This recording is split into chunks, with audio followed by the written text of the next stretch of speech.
Евангелие паводле Мацвея. Езус расказаў сваім вучням прыпавесць.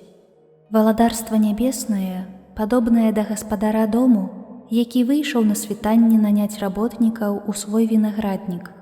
Дамовіўшыся з работнікамі па дынару за дзень, ён паслаў іх у свой вінаграднік.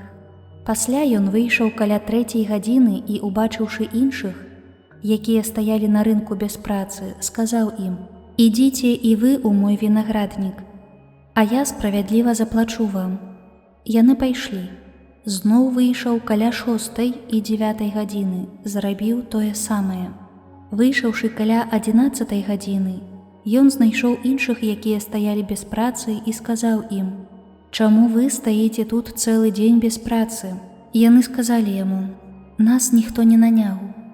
Ён сказаў ім: «Ідзіце і вы ў вінаграднік».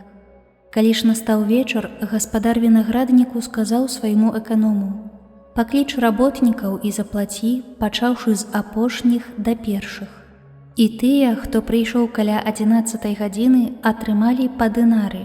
Тыя, што прыйшлі першымі, думалі, што атрымаюць больш, але яны таксама атрымалі па дынары. Узяўшы, яны пачалі наракаць на гаспадара дому, кажучы: «Гэтыя апошнія працавалі 1 гадзіну, і ты зраўняў іх з намі, якія перанеслі цяжкі дзень і спёку». У адказ ён сказаў аднаму з іх: «Дружа, я не крыўджу цябе. Хіба не аб дынары ты дамаўляўся са мною? Вазьмі сваё і ідзі. Я ж хачу даць гэтаму апошняму так, як і табе. Ці ж не дазволена мне рабіць са сваім тое, што хачу? Ці вока тваё зайздросціць, што я добры? Гэтак апошнія будуць першымі, а першыя апошнімі».